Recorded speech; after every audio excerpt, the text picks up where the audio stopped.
a Torah Anytime original series.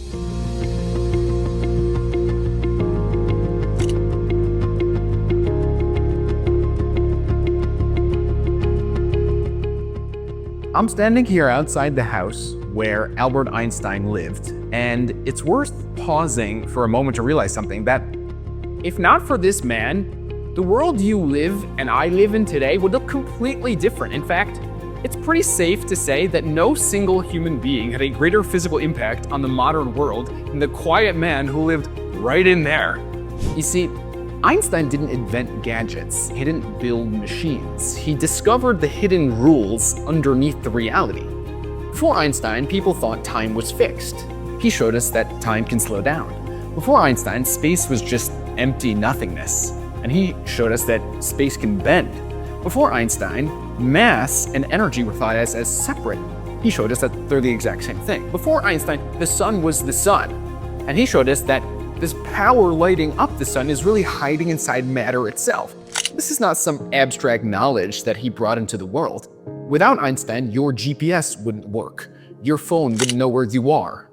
MRI machines wouldn't see inside the human body the same way that they do. Solar panels wouldn't turn sunlight into electricity. Modern electronics and lasers and communication systems wouldn't exist as we know them if not for Einstein. In other words, without Einstein, the world we would know would be slower, darker, and far less connected. It's not a coincidence that when Time magazine in the year 2000 was giving out the award for the most influential man of the century, they gave it to Einstein because virtually every modern day advancement is traced to him. Now, here's the part that people get wrong. Einstein didn't change the world by inventing things with his hands. He didn't have some major factory where he was churning out gadgets. He changed the world by teaching, by thinking, by sharing ideas, often with just a handful of students in a classroom. He didn't have millions of followers. He didn't fill stadiums. Most days, he was speaking to a very small audience, and yet the ideas that left those rooms reshaped the entire world. And perhaps that's a lesson for us. Most of us aren't teaching the world. We're teaching our kids or neighbors, a small group, a class, a table, a circle of people who know our name. And it's easy to think, what impact could this possibly have? I'm not gonna give it all, because I'm a regular guy with a few kids who occasionally listen to my advice, like what am I already? But history says otherwise. Einstein didn't start with the world, he started with whoever was listening. And from there, everything changed. The same was true in Yiddishkeit. You don't need a platform, you don't need a title, you don't need to build something massive, you just need to take the people Hashem put in front of you seriously. Because the way you teach your children how to live spiritually, the way you bring spiritual energy into a room that's going stale, the way you model passion instead of habit, that doesn't stay small. It spreads, it multiplies, it outlives you. And yes, Einstein was a genius, there's no question. But here's the part that should shake you.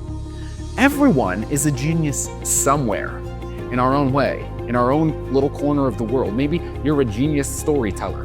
Maybe you're a genius baker, the kind who somehow knows exactly when a family on the block could use a fresh babka and the subtle message that someone noticed them.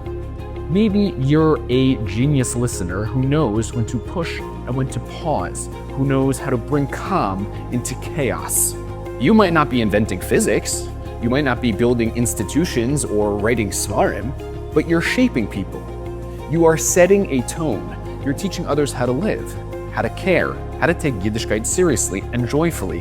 And that kind of genius changes lives, not loudly, not all at once, but permanently. So never underestimate your reach just because your audience is small. You're not responsible to change the world. You're just responsible to change your corner of it. And history has shown that at the end of the day, that's how the world really changes.